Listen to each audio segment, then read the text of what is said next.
ஞானப்பாலை அருந்தி நீங்கள் வாழ்ந்து பாருங்கள். டெய்லி இப்படி உட்காந்து ஆண்டவர் ஒவ்வொரு நாளும் பேசுகிற விஷயங்களை நீங்கள் வச்சு அதன்படி நீங்கள் வாழ ஆரம்பித்து பாருங்கள். அப்போ தெரியும் ஆவிக்குரிய வாழ்க்கைனா என்னன்னு சொல்லி, கிறிஸ்தவ வாழ்க்கைனா என்னன்னு சொல்லி. அதனால் கிறிஸ்தவ வாழ்க்கை எதன் மேல் கட்டப்படுகிறது என்று சொன்னால், இந்த ஆவிக்குரிய வாழ்க்கையிலே நமக்கு என்ன செய்யப்படுகிறது? கட்டப்படுகிறது. Praise the Lord.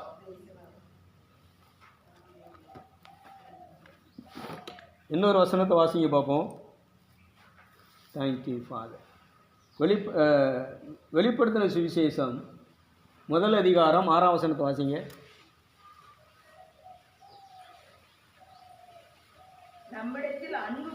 நம்மிடத்தில் அன்பு கூர்ந்து, நல்லா கவனிச்சுக்கோ, இங்கே தான் எல்லாமே.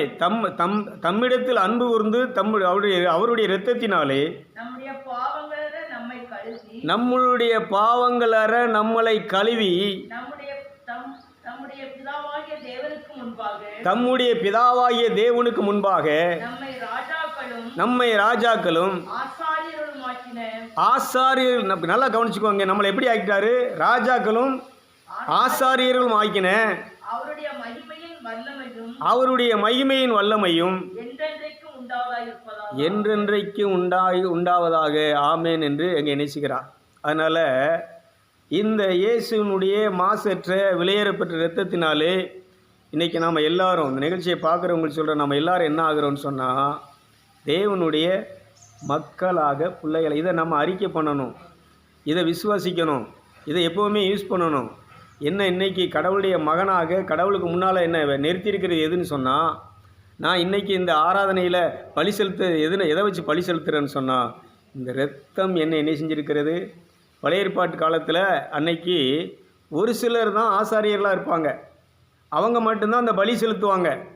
அவங்க மட்டும்தான் மக்களுக்காக, மக்களுடைய பாவங்களுக்காக என்ன செய்வாங்கன்னா அந்த பலியை ஏறெடுத்து என்ன செய்வாங்கன்னா கடவுளிடத்தில் என்ன செய்வாங்க?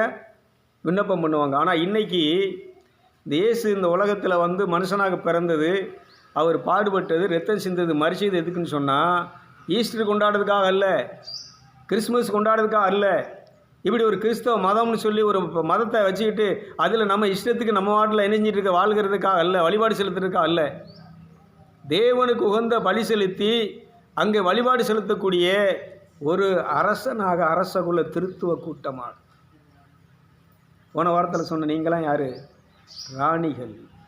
இந்த மைண்டு நமக்கு வரணும், இந்த மனநிலை நமக்கு வரணும். நான் சாதாரண மனுஷி கிடையாது. உங்கள் அப்பா பேர் என்ன? சத்தமாக சொல்லுங்கக்கா. முன்னாடி உங்களுக்கு இந்த உலகத்தில் உள்ள அப்பா என் பேர் என்ன கேட்டேன்? மரியான். இப்போ எல்லோரும் என்ன செய்வாங்கன்னா, பொதுவாக இப்போ நீங்கள் வந்து நம்ம சொல்கிறதுனால இந்த மனசில் வச்சுருக்கிறதுனால எனக்கு ஏசப்பா தான்ங்கிறீங்க. ஆனால் எல்லோரும் கேட்ட உடனே என்ன சொல்லுவாங்க? நீ யார் மகா அப்படின்னா என்ன சொல்லுவாங்க? மரியா மகான்னு தான் முதல்ல சொல்லுவோம். ஆனால் இன்றைக்கி இந்த ஓவேஸை கேட்டு கேட்டு உங்களுக்கு என்ன ஆகிட்டு, இப்போ நான் யாருடைய பிள்ளை? எங்கள் அப்பா மிக்கேல் மகன். நான் என்ன செய்ய மாட்டேன், எப்போவுமே என்ன செய்ய மாட்டேன் சொல்லுங்கள். எங்கள் தாத்தா பேர் மிக்கேல், எங்கள் அப்பா பேர் மரிய மிக்கேல், என் பேர் சேசு மைக்கேல். நான் எங்கள் அப்பா பேரை என்ன செய்ய மாட்டேன்னா முன்னாடி யூஸ் பண்ணேன். உங்கள் அப்பா பேர் என்னென்னா என்ன செய்வேன், இப்போ இந்த ஏதாவது ரெக்கார்டிக்கலாக கேட்டால் சொல்லுவேன். ஆனால் இப்போ என்கிட்ட கேட்டால் என்ன சொல்லுவேன்னா, என் அப்பா யாருன்னா அந்த பரலோக தகப்பன், பிதா, படைத்தவர், தன் கையாலே 5 மண்ணை எடுத்து இந்த சரீரத்தை உண்டாக்கி தன் உயிரை ஜீவனை தந்த அந்த பரலோக தகப்பன் என்னுடைய அப்பா. கைதிட்டுங்களை பார்ப்போம். அடுத்து ஒரு வசனத்தை வாசிங்க. அடுத்து அதே திருவெளிப்பாட்டில் நீங்கள் 5ஆம் அதிகாரம் 10ஆம் வசனம் வாசிங்க பார்ப்போம். நீங்கள் தேவனுக்கு முன்பாக எப்படி? கடவுளுக்கு முன்பாக, பிதாவுக்கு முன்பாக, படைச்சவருக்கு முன்பாக நம்மளை இணைஞ்சிருக்கிற ராஜாக்களும் ஆசாரியர்களும் ஆக்கினீர். யார் ஆக்குனது? இயேசு. ஒரு கைதிட்டுகளை இயேசுக்கு. நல்ல கரங்களை உற்சாகமா தட்டுங்களை பார்ப்போம். இந்த மனநிலையில் வர்றவன் தான் கிறிஸ்தவன். இப்படிப்பட்ட சிந்தையோடு என்ன செய்கிறவனா தேவ சன்னிதானத்தில் வந்து உங்கள் இரத்தத்தால் கழுவப்பட்டு நீதிமானாக்கப்பட்டு ராஜாவாக கிரீடம் சூட்டப்பட்ட உங்கள் பிள்ளை நான் உங்களை ஆராதிக்கு தான் அந்த ஆவியினாலே அந்த பலி செலுத்துகிற பலி. சும்மா உட்காந்துட்டு ஓம்பாட்டில் ஒரு பாட்டை பாடிக்கிட்டு சும்மா வாயில் உதட்டில் அல்லையா தோத்திரம் தோத்திரம் தோத்திரம் தோத்திரம்னுக்கிட்டு அடுத்து இதே வாயினால் என்ன செஞ்சுக்கிட்டு துர்க்குணத்தை உலக பிரகாரமான அசுத்தமான வார்த்தைகளை கெட்ட வார்த்தைகளை நம்ம வாட்டில் இஷ்டத்துக்கு பேசிக்கிட்டு இருக்கிற வாழ்க்கை என்ன கிடையாது. நீங்கள் பேசுகிற வார்த்தை நீங்கள் யார்? மறுபடியும் வாசி அந்த வசனத்தை. எங்கள் தேவனுக்கு முன்பாக, எங்களை படைச்சவருக்கு முன்பாக, பிதாவாகிய தேவனுக்கு முன்பாக எங்களை ராஜாக்களும் ஆசாரியர்களும் ஆக்கினீர், நாங்கள் பூமியிலே அரசாள்வோம் என்று புதிய பாட்டை பாடினார்கள். ஒரு அல்லேலூயா சொல்லுங்களேன். அடுத்து ஒரு வசனத்தை வாசிங்க பார்ப்போம். 20வது அதிகாரம் 6ஆம் வசனத்தை வாசிங்க பார்ப்போம். அதே திருவெளிப்பாடு 20:6 டக்குன்னு. அப்போ நம்ம யாரு? முதலாம் உயிர்த்தெழுதலும் பங்குள்ளவன் பாக்கியவான் பரிசுத்தவான்மா இருக்க. நல்லா கவனிச்சுக்கோங்க. இந்த இயேசு இரத்தத்தை நீங்கள் பயன்படுத்தும் போது, உச்சரிக்கும் போது இயேசு எதுக்காக வந்தாருங்க தான் சுவிசேஷம்.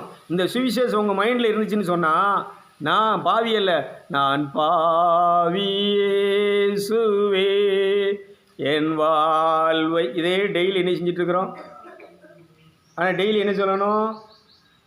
உம்மால் உங்கள் இரத்தத்தினால நான் பரிசுத்தமாக்கப்பட்டு நீதிமானாக்கப்பட்டு கடவுளுடைய பிள்ளையாக்கப்பட்டு நான் ராஜாவாக அரசகுல திருத்துவ கூட்டமாக அந்த ஆன்மீக உலகத்தில் இருக்கக்கூடிய அந்த பரிசுத்தவான்களோடு கூட்டத்தோடு சேர்ந்து ஆராதிக்கிற நான் ஒரு ஜீவனுள்ள ஆன்மாவாக இருக்கிறேன். Praise the Lord.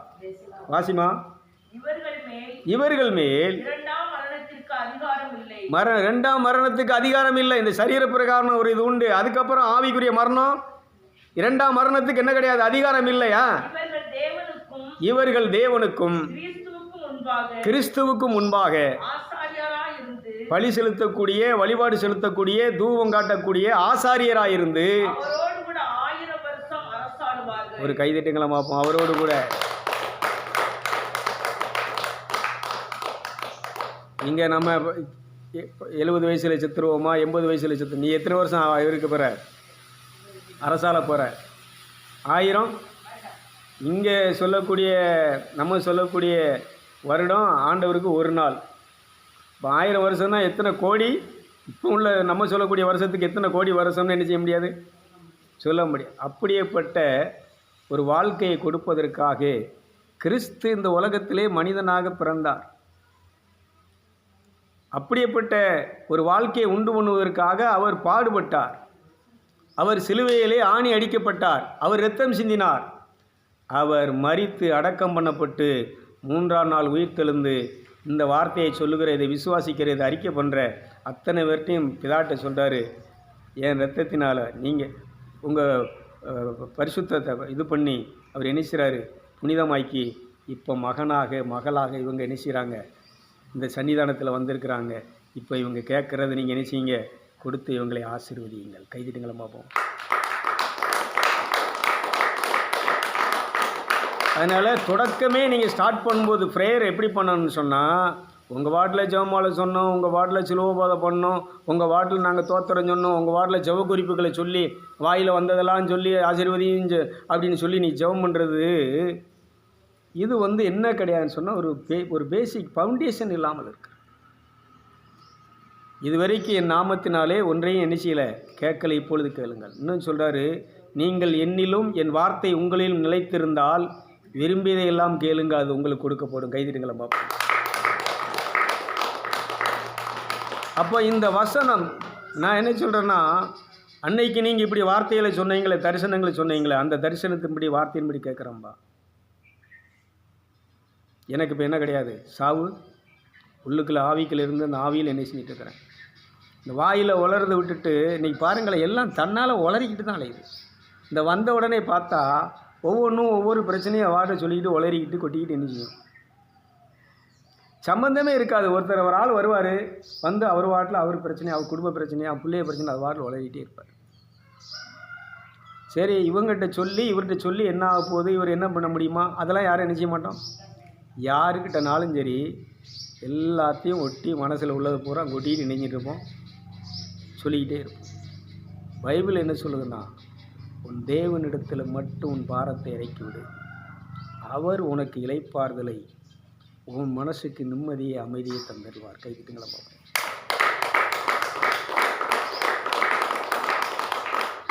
சில பாஸ்டர்மார் சொல்லுவாங்க, ஐயையோ அவங்ககிட்ட போய் எப்படி இருக்குன்னு கேட்டால் அடுக்குதாங்க பிறகு. அவங்களுக்கு ஜெபம் பண்ணுங்க, பிள்ளைக்கு ஜெபம் பண்ணுங்க, புருஷன் சரியில்லை அவனுக்கு ஜெபம் பண்ணுங்க, மருமா வந்தால் ஒரே பிரச்சனை சண்டை நிம்மதியில் அவளுக்கு என்ன செய்யுங்க, ஜெபம் பண்ணுங்க.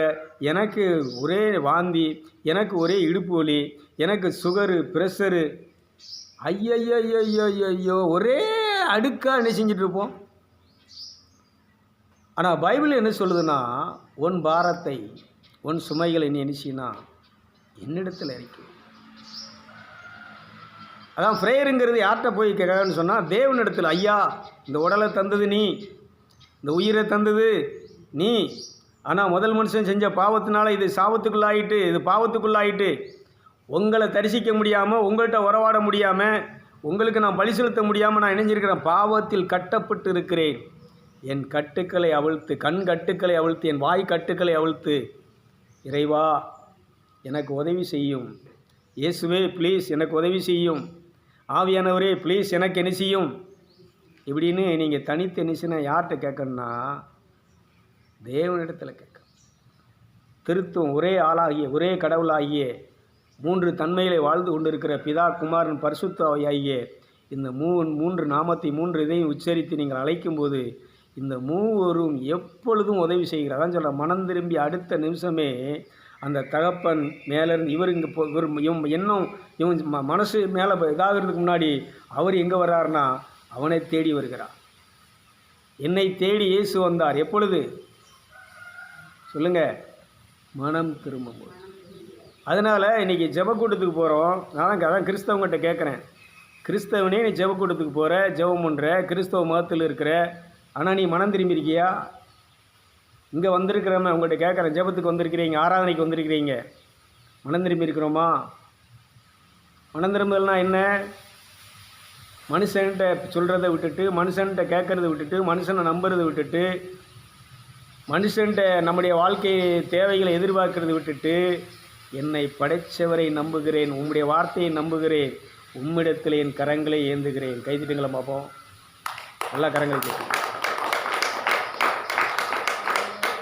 நீங்கள் நிறைய விசுவாசிகள் எடுத்துக்கிட்டிங்கன்னா, சபைக்கு போகிறவங்களை எடுத்துக்கிட்டிங்கன்னா, மேக்சிமம் யாரை சார்ந்திருக்கிறாங்கன்னா பாஸ்டர் சார்ந்திருக்கிறாங்க. ஏன்ட்ட நீங்கள் என்ன செய்ய, ஒரு ஃபோனு கூட எனக்கு ஜெபம் பண்ணு என்ன செய்யாது, வராது. இந்த நிகழ்ச்சியை பார்க்குறாங்களே இப்போ இவங்கள்ட்ட இருந்து என்ன செய்யாது. ஏன்னா நான் கொடுக்குற கொடுப்பு நான் அல்ல, நான் ரத்தம் சிந்தலை, உனக்காக நான் மறிக்கலை. அப்படியே நான் ரத்தம் சிந்தினாலும் மறித்தாலும் என் ரத்தம், என் மரணம் உங்களுக்கு என்ன பண்ணாது, விடுதலையை என்ன செய்யாது, தராது. அப்போ நான் என்னன்னா அதை சொல்கிறதுக்காக அழைக்கப்பட்ட ஊழியக்காரன். ஏன்ட்ட என்ன செய்யாத, வராத, ஏன்ட்ட கையேந்தாத, ஏன்ட்ட முறையிடாத, நீ யார்கிட்ட முறையிடு. இதுக்கு தான் ஊழியக்காரன் இருக்கிறான். எங்கள்கிட்ட வாங்க, எங்களுக்கு எழுதுங்க, நாங்கள் உங்களுக்காக ஜெபம் பண்ணுறோம். ஐயாவுக்கு நாங்கள் எழுதணும், ஐயா ஜெபம் பண்ணார் எங்களுக்கு சரியாயிடுச்சுன்னா நீ யாரை பேசுகிற, யாரை மகிமைப்படுத்துகிற? ஐயாவை மகிமைப்படுத்துகிற, ஐயாவை சொல்லிகிட்டு இருக்கிற.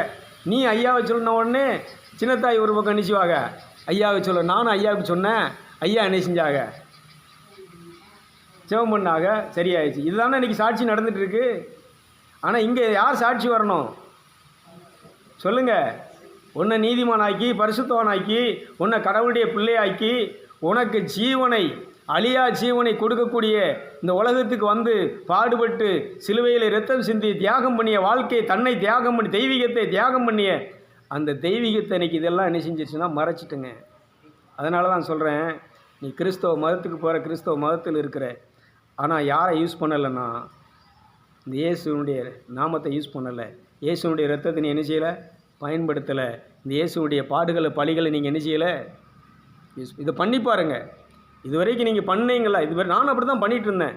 ஜெபமாலை சொல்லுவேன், அந்தோனியார் இதை சொல்லிகிட்டு இருப்பேன், அந்தோனியாரே நீர் புதுமையில் செய்தவரை எங்களுக்கு என்ன செய்யும், குணமாக்கும், எங்களுக்கு ஆசீர்வாதத்தை தாங்க அப்படின்லாம் நான் பண்ணியிருக்கிறேன். ஒரு காலத்தில் அப்படி வாழ்ந்தவன். ஜார்ஜியாரே பறவை நாகத்தை குத்தி என்ன செஞ்சவர், அன்னைக்கு ராணிக்கு என்ன வாழ்க்கை கொடுத்தவரே, இதெல்லாம் பண்ணியிருக்கிறேன். மிக்கிலியாரை பிசாசுகளை அழித்து இது பண்ணுறவரே, மிக்கிலியார் மேலாம் ரொம்ப மிக்கிலியார் திருவிழான்னா ஓடிடுவேன். கரண்ட் வந்துருமான்னு பார்க்க வரமாட்டுக்கு. உங்களுக்கு கஷ்டமாக இருக்கு எனக்கா? சரி கவனிங்க. அப்போ நான் என்ன பார்க்குறேன்னா, முன்னாடி ஒரு காலத்தில் என்ன செஞ்சேன்னா, நமக்கு நம்ம குடும்பத்தில் உள்ளவங்க முன்னோர்கள், தாத்தா, எங்கள் அப்பா, மற்ற ஊரில் உள்ளவங்க எல்லோரும் என்ன செஞ்சாங்கன்னா இப்படி தான் என்ன செஞ்சாங்க. கோயிலில் போய் என்ன செஞ்சாங்க, ஜெபம் பண்ணாங்க. இப்படி தான் மன்றாட்டுகள், பிரார்த்தனை, சிலுவை பாதை எல்லாம் பண்ணோம். ஓகே. ஆனால் மணந்து அதுக்கப்புறம் தான் புத்தி அறிவு தெளிஞ்சதுக்கப்புறம் இப்போ இதெல்லாம் யார் பண்ணுறான்னா, இந்த அந்தோனியார் எதை வச்சு பண்ணார்னா, இந்த இயேசுவின் ரத்தத்தை, இயேசு நாமத்தை வச்சு பண்ணார். கைதிட்டுங்களா அந்தோனியாருக்கு? இந்த ஜார்ஜியார் எப்படி மக்களை குணப்படுத்தினார், எப்படி பேய்களை ஓட்டினார், என்ன பண்ணாருன்னு சொன்னால், இந்த இயேசுவின் ரத்தத்தையும் இயேசு நாமத்தையும் பயன்படுத்தி என்ன செஞ்சாங்க, எல்லாருக்கும் அற்புதங்களை செய்தார்கள். கைதிட்டுங்களா பார்ப்போம். அந்தோனியார் சிலுவையை அப்படி வரைஞ்ச உடனே சிலுவையிலிருந்து ஒளி வந்து பிசாசு என்ன செஞ்சது, ஆளறி ஓடிது. வரலாறு. இப்போ நீ என்ன செய்ய, அந்தோனியார் என்ன சொல்கிறாரு, நான் வரைஞ்சது போல் நீ என்ன செய், நான் எப்படி இயேசு ரத்தத்தை பயன்படுத்தணும் அதுபோல் நீ என்ன செய், பயன்படுத்த. நான் யாரை சொல்லி இப்போ இந்த உலகத்தில் ஆண்ட தேவனுடைய ராஜ்யத்தை இது பண்ணணும், அதை நீ என்ன செய்ய ஆரம்பி, சொல்ல ஆரம்பி. இதை பண்ண ஆரம்பிச்சிட்டிங்கன்னா, நான் இன்றைக்கி இந்த அளவுக்கு வளர்ந்துருக்கிறேன்னா இந்த அந்தோனியார், இந்த சவேரியார், இந்த ஜார்ஜியார், இந்த அல்போன்சம்மா எல்லாருடைய வரலாறுகளையும் படித்து பார்க்கும்போது எல்லோரும் தேவனுடைய ராஜ்யத்தை இந்த பூமியில் எப்படி ஸ்தாபித்தார்கள் என்று சொன்னால், இந்த இறையரசு எப்படி வரதுக்கு இதுக்கு வழிகாட்டியாக இருந்தாங்கன்னு சொன்னால், இந்த இயேசுவின் இரத்தத்தை பயன்படுத்தி, இந்த இயேசுவின் நாமத்தை பயன்படுத்தி, இந்த இறை வார்த்தை என்னும் வாளை பயன்படுத்தி, அன்னன்னைக்கு ஆண்டவர் என்ன வார்த்தையை இருதயத்தில் கொடுக்குறாரோ அந்த வார்த்தைகளை சொல்லி அன்னன்னைக்கு அவங்க பயன்படுத்தும் போது அந்த வார்த்தை அவங்களுக்குள்ளே தீயாக பற்றி எறிந்தது. கைதட்டி நினைச்சிங்க.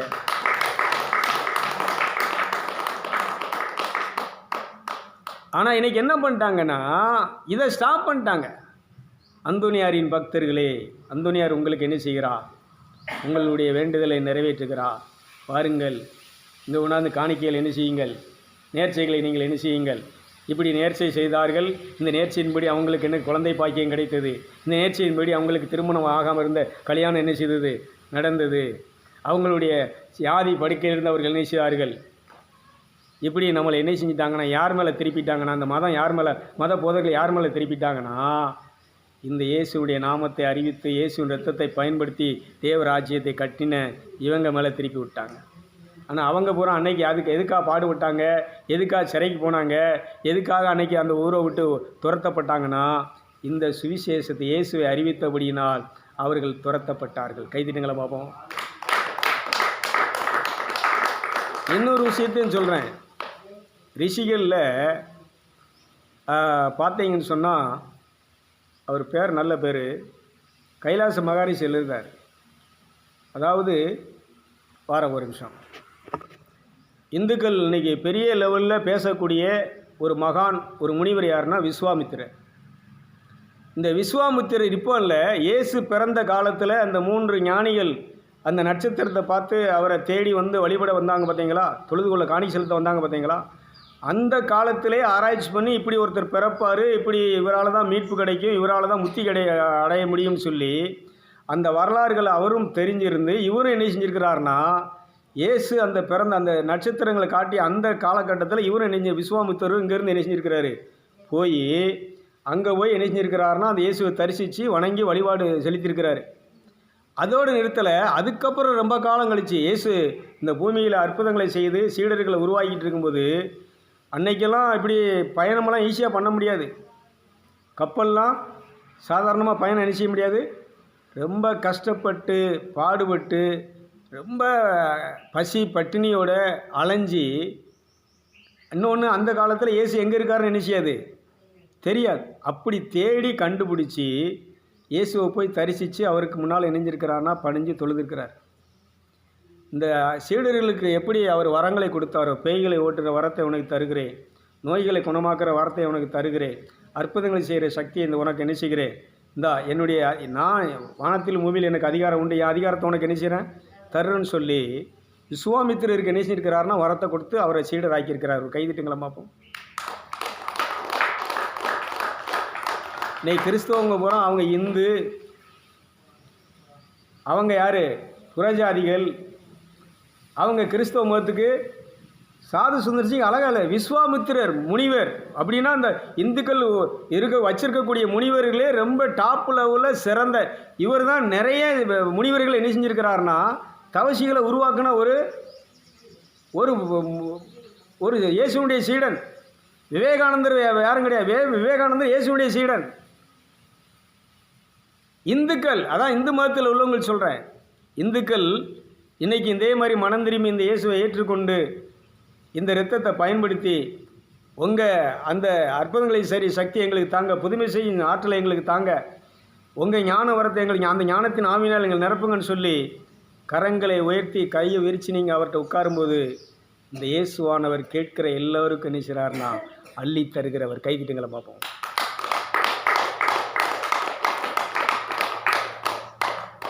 அதனால் இந்த நாமத்தை உச்சரி, இந்த பலியை, இதான் சுவிசேஷம். இதை விஸ்வாமித்திரர் ஏகப்பட்ட சீடர்களை உருவாக்கி அந்த சீடர்கள் அன்னைக்கு இப்படி பகிரங்கமாலாம் இப்போ நான் அறிவிக்கிற மாதிரிலாம் அறிவிக்க முடியாது.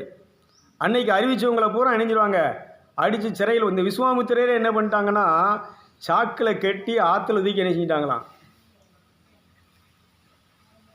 ஆனாலும் இந்த அற்புதங்களை செய்கிற சக்தி, இந்த ஜீவனுள்ள நாமம், இயேசு கிறிஸ்துவனுடைய அந்த தெய்வீகம், அந்த இது என்ன செஞ்சுட்டான், அவர் அதிலிருந்து என்ன செய்து உயிரோடு எழுப்பி மறுபடியும் இந்த பூமியிலே ஜீவனுள்ள நிலை நிறுத்தியது. கைதிட்டுங்களை பார்ப்போம்.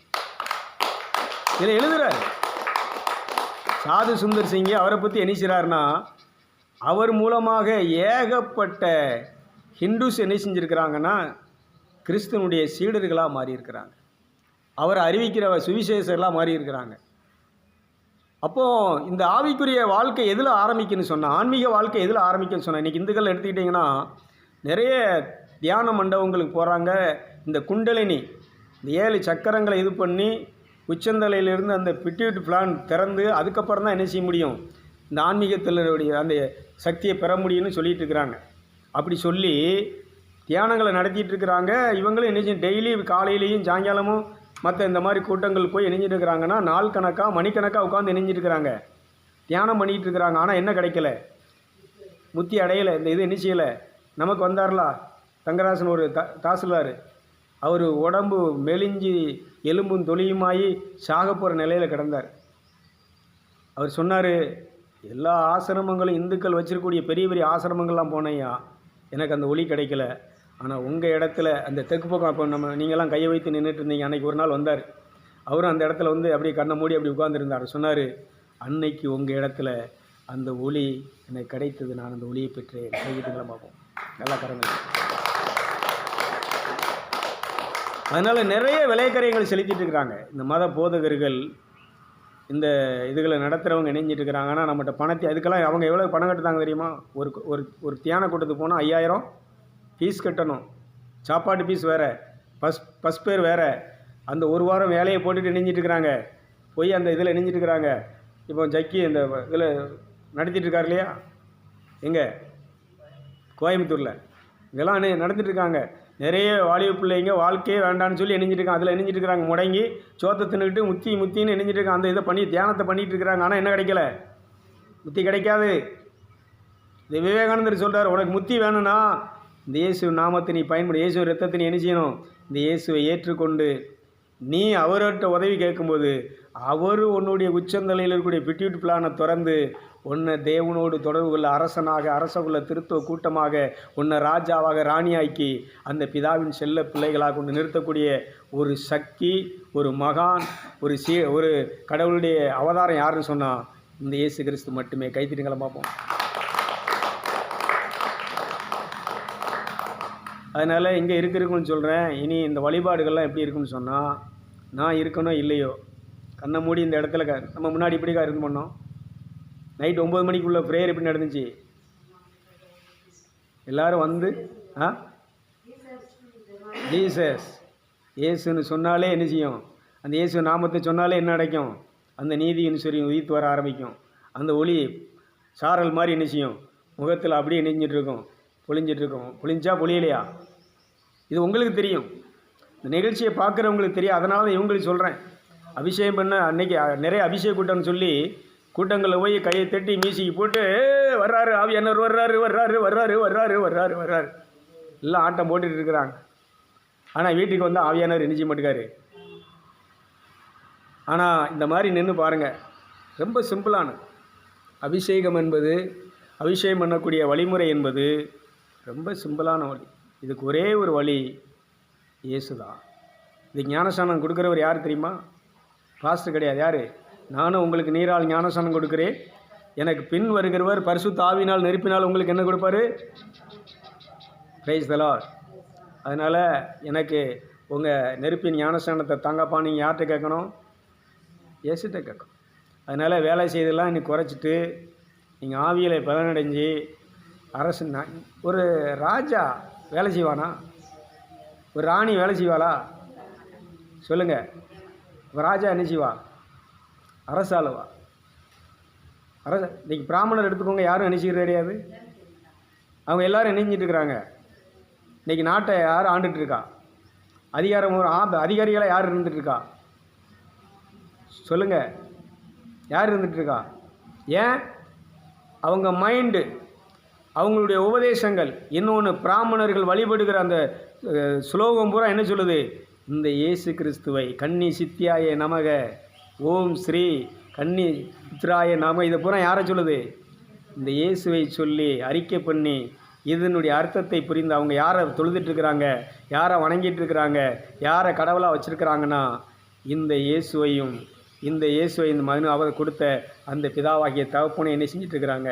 வழிபட்டு கொண்டு இருக்கிறார்கள். அவர்கள் அதை இணைஞ்சிருக்கிறாங்க, அதை தியானம் மந்திரமாக இணைஞ்சிட்ருக்கிறாங்க, ஸ்லோகமாக இணைஞ்சிட்ருக்கிறாங்க, சொல்லி கடவுளை தொழுது கொண்டு இருக்கிறாங்க. கைதிட்டுங்க, அவங்களுக்கு நல்லா கைதிட்டுங்க பார்க்க.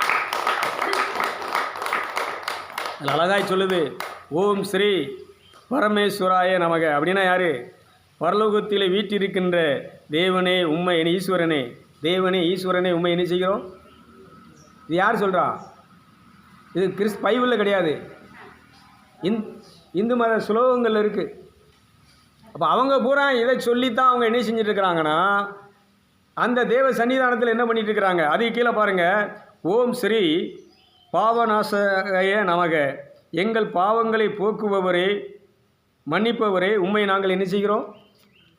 போற்றுகிறோம். அப்போ இந்துக்கள்லாம் கரெக்டான ரூட்டு தான். அதாவது வழிகள் தான் வித்தியாசமாக இருக்குது. ஆனால் எல்லாரும் யாரைத்தான் பண்ணிகிட்ருக்கிறாங்க? யாரைத்தான் கும்பிட்டுருக்குறாங்க? இந்த ஊர் கிராமத்தில் இருக்கிறவங்க தான் காளி, சுடலை, முருகன், சுப்பிரமணியன்னு என்ன செஞ்சிட்ருக்கிறாங்க. இவங்க யார் கிடையாது? சொல்லுங்கள். பேய் கிடையாதுமா. இவங்க ஒரு குலதெய்வமாக நினைஞ்சிருக்கிறாங்க. இவங்க நினச்சி பண்ணிகிட்ருக்குறாங்க. இவங்க அந்த காலத்தில் ஏதோ ஒரு இணைஞ்சிருக்கிறாங்கன்னா சில நதிகளை பண்ணியிருக்கிறாங்க. இந்த அம்பேத்கர் மாதிரி இவங்க இந்த மாதிரி சில உலகத்தில் நல்ல காரியங்களை செஞ்சு ஒரு பேர் எடுத்தவங்கள இவங்க என்ன செஞ்சிட்டாங்கன்னா, நீங்கள் சொல்லுவீங்களா அவர் எங்களுக்கு கடவுள் மாதிரி, ஜெயலலிதாவை எங்கள் அம்மா தெய்வம் அப்படின்னு நினைஞ்சிருக்கிறாங்க. கட்சிக்காரன் நினைஞ்சிட்டு இருந்தாங்க. சொல்லுங்களேன். இது போல ஏன் அங்கே கேளுமா, அங்கே என்ன பேசிட்டுருக்கீங்க? அப்போ நீங்கள் நல்லா கவனிக்கணும். நம்மளாக நினைஞ்சிக்கிட்டோன்னா ஒருத்தங்களை நினைஞ்சிக்கிட்டோம் கடவுள்னு சொல்லி நம்ம உண்டாக்குன கடவுள்கள். ஆனால் கடவுள் என்பவர் நம்மை உண்டாக்கியவர் தான் கடவுள். கைத்திட்டுங்களா பார்ப்போம். இது எல்லாம் நம்ம ஊருக்காரங்க உண்டாக்குனது. நம்ம ஒரு ஊரில் தலைவனாக இருப்பார், அவர் இணைஞ்சிருவார். இல்லை ஒரு சாமியாராக இருப்பார், அவர் ஒன்று இணைஞ்சிருவார். இப்போ நம்ம ஆர்சியில் இந்த சிதம்பரத்தில் ஒரு சாமியார் இருக்காருன்னா அவர் ஒன்று என்ன செஞ்சிடலாம், இந்த இடத்துல இது நடக்கு, இதுதான் நமக்கு, இதை நம்ம கும்பிடணும், இதை நம்ம என்ன செய்யணும் பண்ணணும் அப்படின்னு ஒன்று உண்டாக்கிட்டாருன்னா அந்த மக்கள் பூரா எதை பண்ணிகிட்டு இருப்பாங்க? இது சாமியார் உண்டாக்குன கடவுள். ஆனால் கடவுள் என்பவர் யாருன்னு சொன்னால் நம்மை உண்டாக்கியவர், படைத்தவர், நமக்கு ஜீவனை உயிரை தந்தவர் தான் யாருன்னு சொன்னால் கடவுள். ஒரு கைதிட்டுங்களேன்.